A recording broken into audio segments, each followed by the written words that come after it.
Very nice. I'm Sean Hammond with PremierGuitar.com. We're at Winter NAMM 2014 talking to Ben Fargen, Fargen Amplification. Ben, you've got 3 cool new amps here.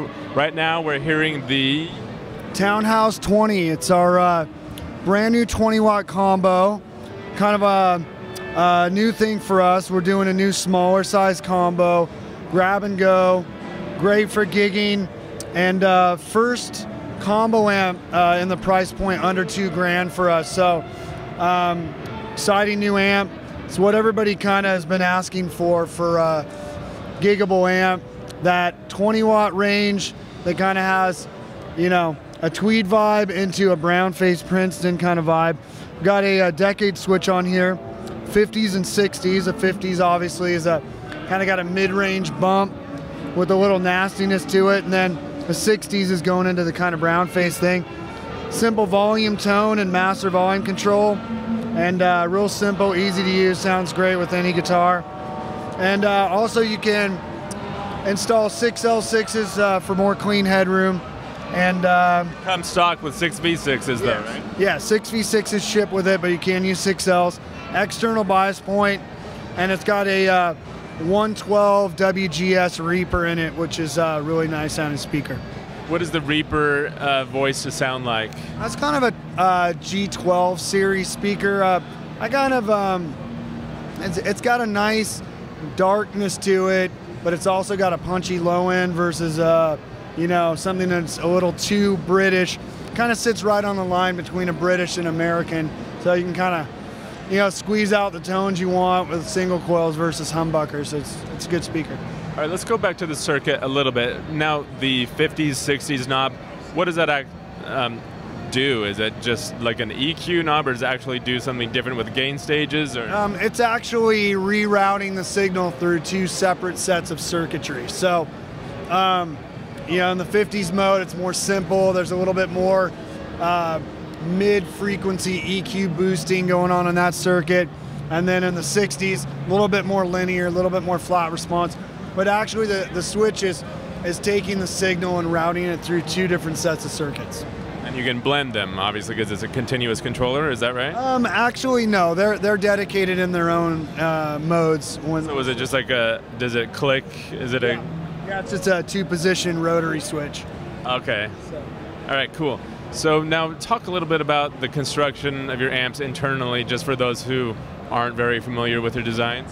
All our amps are hand-wired, hand-built in the USA, in fact in California, in our shop. Like turret board construction? Or? Yeah, turret boards, all vintage cloth, covered wire, USA transformers. Nothing is outsourced. We do everything in-house. And my brother's company, J Design Cabs, which is also in California, they handcraft all the cabinets for us specifically, and all the designs are specifically built just for our company. All right, cool. Before we go to the next amp, I'm going to ask one more question. You may have said it already, but it's so damn loud in this drum hall. I'm not sure you answered it. Is it Class A construction?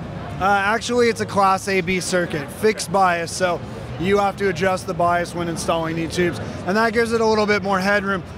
We considered doing a cathode bias version, but I just felt like it was a little too brown sounding for what most guys are going for, and with any kind of pedals in front of it and you're hitting it hard, it still retains a nice low end. Now, given the sort of pedigree you mentioned before, the tone you were going for, the 50s, 60s stuff, I assume it's an open back. It is. It's an open back design. It's a one-piece construction, but it has a center voiced opening in the back. And what that does is, I'm sure most of your readers, viewers are familiar with old style, you know, black face and brown face amps. They have a 2-piece back panel. And they tend to have a problem as they get older, vibrating. What we've done to keep things kind of tight is do a one solid piece, but with that opening that's specifically designed size-wise for the cabinet. You get the vintage vibe of some sound coming out of the back, but a tight punchiness from the solid, you know, back panel. All right, cool. So what should we take a look at next? All right, let's take a look at our brand new ever for Fargen amps, tube solid state hybrid.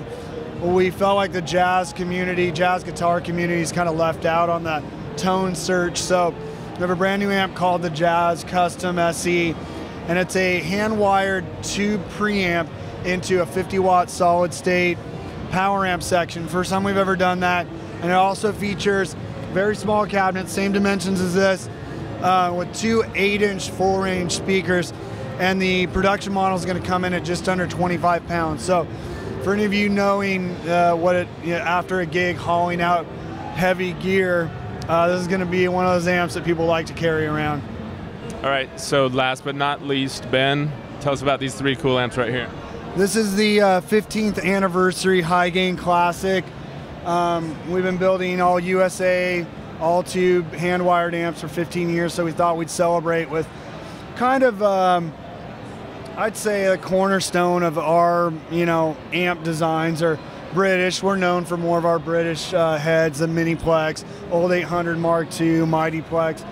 And so what we thought we'd do with the 15th anniversary is give guys a little bit more of that high gain tone, but still retaining the vintage vibe of a classic, 50-watt plexi type sound. One of the things that's neat about this amp, because it is 50 watts, there's plenty of headroom. So if somebody is wanting to generate some of their overdrive and overtones from a pedal board, there's plenty of clean headroom. But on the flip side, if they just want to go straight guitar into the amp and just get all their gain from it, there's more than enough on tap. It also features dual foot switchable master volume, so guys can set a rhythm volume and then a lead volume, and it doesn't change anything about the gain staging. It's just strictly level control. And so most guys that fight with a single channel amp, they try to step on a boost or something and their tone is just getting compressed. This keeps the drive and gain the same, but just the level, manipulated. Another exciting thing on this, got an all tube effects loop that has a true bypass switch and a level control in the back. So you can run your high-tech effects, your low-tech effects, whatever you want to run through there. And for guys that don't need that kind of power, they can just flip the switch and it's as it's not there. Cool. Now, given that it's called the High Gain Classic, can you talk a little bit more about the gain structure, the tube complement, the if it's cascading gain stages or whatever? Yeah, it follows, it kind of leaves off where our old 800 80s mode ends, and then derives some more of its gain from the phase inverter section. You see the trend now and a lot of amplifiers that are being built so that you don't get so much of a super compressed preamp by trying to squeeze too much gain. Fizzy, yeah. We're taking the master and changing the gain staging a little bit so that the phase inverter gets hit a little bit harder before the power section. And that's kind of a trick a lot of guys have used over the years, is squeezing out just a little bit more of the gain without the fizziness, and that really helps if you want to keep the masters down low. Even though it's a 50-watt amp, it still retains a nice full sound even at lower levels. Now, is it EL34 power section? 2x EL34s, a solid 50 watts. Another thing, we had so many requests for the on and off switch to be on the front of the new amps. So I think you're going to see a trend in our amps from here on out.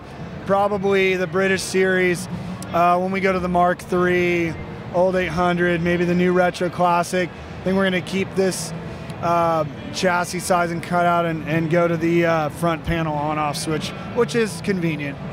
Okay, now how about the preamp tubes? How many? 3 12AX7s, and there's so many great tubes to design around, but really for availability's sake and for a guy to be able to go down at any corner and get what he needs, 12AX7s are the way to go, especially on this type of amp. And is there a tube rectifier, solid state? No tube rectifier in this. We went solid state. The response time is quicker. There's a tightness to the sound. The Retro Classic kind of covers that JTM 45 for us, and that has a little bit more squishiness to it. So we thought we could stay classic with the plexi vibe and go solid state on the rectification. All right, now you guys, I'm sorry.